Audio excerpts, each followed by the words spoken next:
This is the RM Podcast.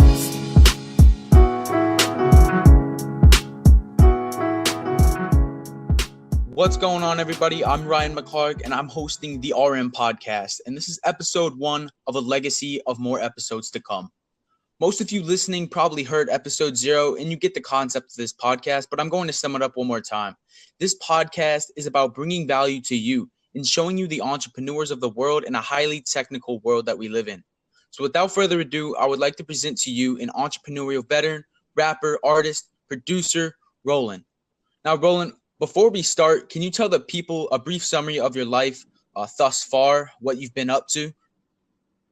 Yeah, so I started music a little over 9 years ago, and it's basically just been a crazy ride. You know, I started being an entrepreneur when I was really young, just like selling stuff regularly. But you know, slowly it became my hustle into music, and so now I use music as my entrepreneurial lift, and you know, kind of plug that with anything I can to kind of go where I want to go with life, you know. So this is definitely how I get there. I've been doing music for 9 years, like I said, and it's just like in the past 3 years really started booming and blossoming. So like, um, it's just been work, work, work. I've just been putting down the groundwork, you know, plugging myself, meeting people, taking chances, that type of thing. So, I mean, that's all my life's ever been about is like literally anything I'm scared of going after and anything that, you know, might be a sketchy way to go is I go for it because, you know, that's how you should live. You only get one life to live. Exactly. And I feel like a lot of both of us have kind of similar audiences. You have more of a music styled audience. I have more of a more business styled audience. And I think one thing that both these audiences have in common is that they don't know really what they want yet. Maybe the younger generations, like people my age, they think they know what they want to do with their life, but in reality, they're really going to need to get out there and adventure different hobbies, different things such as rapping, creating music. And so you've been able to come to this point in your life as a rapper. So, and I've known you as such a grateful dude. Like you're always out there hustling and showing people what they really need to hear. And so can you give us like a little insight on like who was a hero to you when you were being raised as a kid? Like who did you look up to? Um, I would say like a big reason, it's kind of a cliche answer for anybody in music, but like why I started this was I was a really dark kid when I was young and I was like very unsure of life and what I wanted to do and just in like kind of a depressed state and I was in a really dark time and luckily the Eminem show, I listened to the Eminem album, the Eminem album Eminem show and that got me through a lot of those dark times and you know, let me know that someone related to my struggle. And I Mm-hmm. think in that, I just saw the power of music and words and art. And ever since then, I mean, I started writing as a therapeutic release. And then, you know, it just became my full-time job, my everything, you know? So like, and it's just over time, that's how I ended up where I am is because like I watched my hero Eminem do what he was doing and help so many humans. And I'm like, if I can help one human, my job here on earth is good, you know? And that's why I'm so Mm-hmm. grateful is because we're not promised tomorrow. And I've had so many tomorrows that to be grateful for and so many good things in life that I didn't have to have, but I do, you know? So that's Mm-hmm. why I'm extremely grateful all the time and always showing gratitude and just literally showing that I'm grateful to be here every day because I didn't have to wake up today. Exactly. That's something that you tweeted just a little while ago is that people are taking life for granted and not really So being much. appreciative of what's in front of them. Like they're breathing every Agreed, day. man. Agreed. Like and Mm-hmm. even the people like I don't know. I always go through this little train of thought in my head, but I'm like, you know, people breathe, like people aren't grateful that they're alive, but more so to that, we should be grateful that we're walking, functioning humans. Some people who don't get to walk and function also have to be grateful for the fact that a, they're probably in America, and B, the fact that they can breathe and eat. Some people can't even breathe and eat. And even Agreed. people who can breathe and eat are should be grateful that they got another day. So like in the end Mm-hmm. of the day, like we have a million things to be grateful for. And I think we just need to think about those more than the things that we want. Right. And what's crazy about that is that some of those people that are like missing limbs, they've been to war and might not have the privilege of having all their limbs. They might not be able to be like everybody else. Sometimes those are the most grateful people. And 100%. and like I'm in high school still. I'm gonna be a senior next year. And what's crazy is when I walk around the halls, it's a very privileged community. A lot of these kids they don't have to worry about where they're sleeping at night. They don't have to worry about Right. a lot of them don't really have to worry about if they go home, are they going to have dinner? But a lot of these kids do have to face those fears, and which creates Right. a very, very diverse feeling in the schools around where I'm at, is that communicating with those types of people that might not be as fortunate, I feel like I can have a more honest conversation with them, and especially with you from where you came from. You know, as you said you were a dark kid, and having conversations with people like this where they actually had adversity, I find that very, very, very, very important to me, and I'm grateful for that. So 100%. So Gary Vaynerchuk, he's been a common role model for both of our audiences, including ourselves. So you met him about a year ago, and you had Yeah. that YouTube video. So what did you learn most from that one-on-one conversation with him? Honestly, that I wouldn't even say that I mean, I guess just what his energy was like. I already got a stupid amount of knowledge from him previously on when we connected before, and just reading or listening to his audio book. I didn't Mhm. that day wasn't really about learning face to face. I just wanted to like understand what his energy was like. He wanted to see where my head was at with this music shit. Like it was more of just like Mhm. a personal, let's sit down and chill. It wasn't like, I didn't even know that they were going to be getting content that day. I just wanted to meet the Mhm. dude and see what his energy was like in person, and see if he did have any pointers or what he thought about how I was maneuvering as an artist. And I mean, I guess more than anything, it just that what I got to do out of that experience is give him gratitude, show him my gratitude, like um let him know what words of his really reached me, and what moved me, and just tell him that his book did a lot for me, etc. So I think that was the Mhm. main take out of that. Also, I made that song Born Hustler for him because of that meetup, because he told me he wanted a song like that. So Mhm. I mean, I think that was a big takeaway from it, but nothing Oh yeah. specifically learned. I think we were just I think it was just an energy thing. You got to feel the Okay. energy out. Yeah.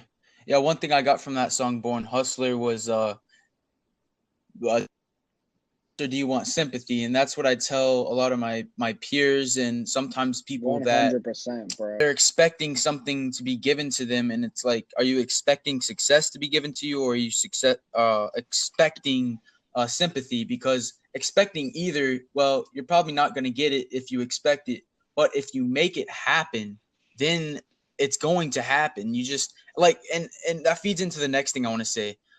A lot of your fans, they know like how patient you are. You've been in this game for years now. You've been putting out content, a lot of content, and you're in the process right now of really blowing up. Like Jay-Z, he's paving the way of all of this, all for all the rappers, and you are one that really stands out to me because you're not rapping about cars, money, drugs, all that. You're rapping about and singing about purposeful content that uh, uh, a lot of different audiences can relate to. And Uh-huh. so where do you think that you got that patience from? Like when did you develop that you needed to be patient and you can't rush the process? I think when I was in high school, I always thought like in my senior year, I was like, yo, I'm gonna blow up. I'm gonna be rich and famous as fuck by 21.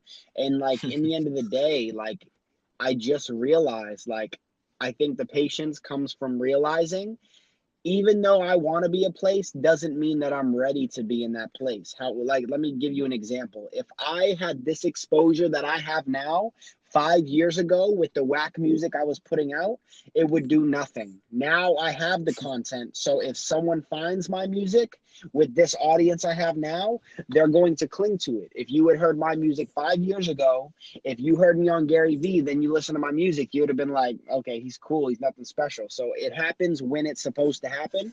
And that's what's developed my patience, is just understanding things happen when they are supposed to happen. Mm-hmm. So there's so no that's where the doubt. patience comes Yeah, from. exactly right. So there's no doubt you're a hustler. You put so much content out and it's high quality. And so I was listening to the Gary Vee audio experience. By any chance, have you heard any of his podcasts? I just heard the one that I'm on. Okay. Oh, really? Oh, nice. Yeah. So he had Russ on there the other day, and he was saying about how he broke the game and the quantity versus quality theory of putting out content. And a while ago, I saw a poll on your story that was asking which is better. And one thing I found is that you're doing both. And that's true. And it was so funny that I heard that on the podcast that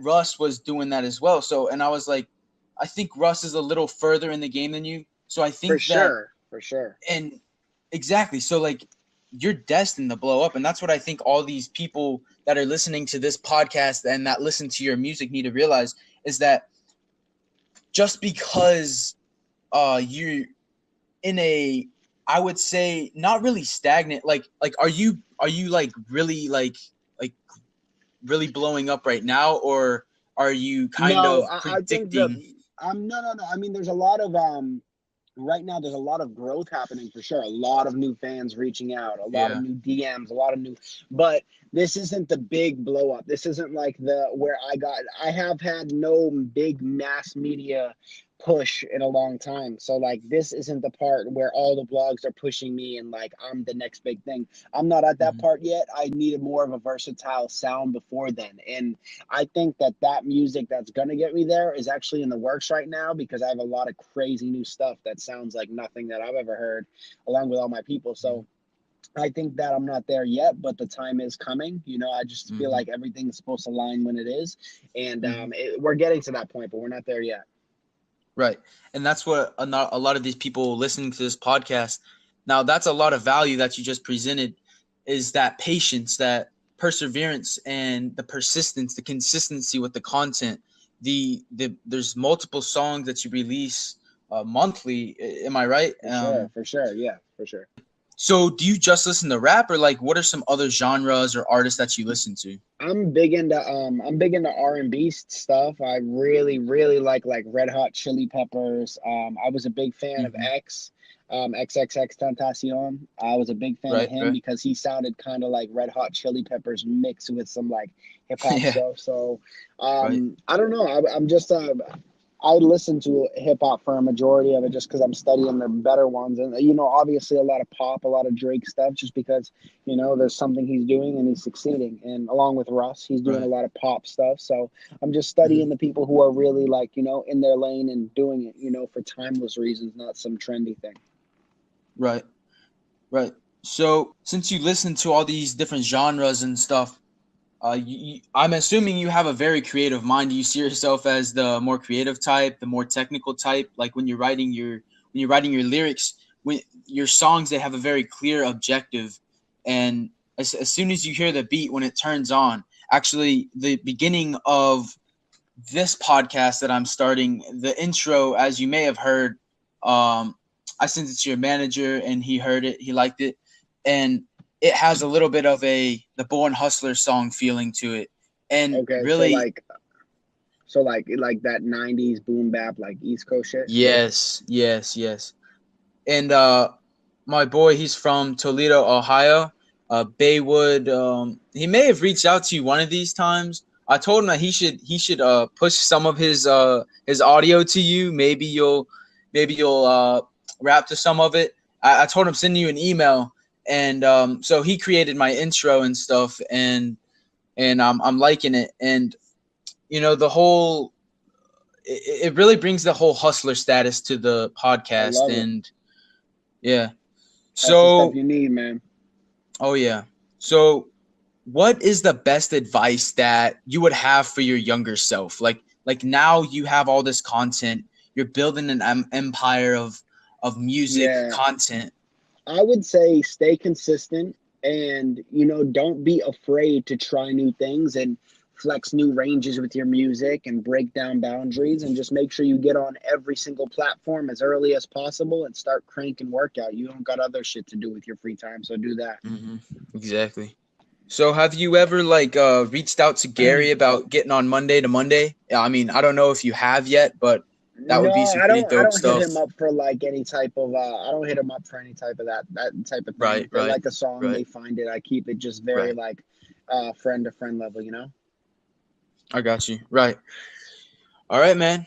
Well, I appreciate you coming on the podcast. It's been a few months since I reached out to you, how to get everything set up. Glad I'm we got happy it you came taken on for the care of, first bro. episode. Oh yeah. Yes, I'm happy about it, man. It's good. Good Yeah. stuff. So just keep pushing out that content. I'm gonna keep pushing my content. I'm very early in this game, this entrepreneurship game. I've only been in it for a year or so. The actual entrepreneurship, always been selling stuff my whole life. I know you're the entrepreneurial veteran. A lot of people are gonna look up to you. A lot of my peers. I know they're gonna see this podcast and they're gonna start listening to your content. And if they don't, they're not my friends. So peace out, man. All right, Brody. Good talking to you. Have a good day.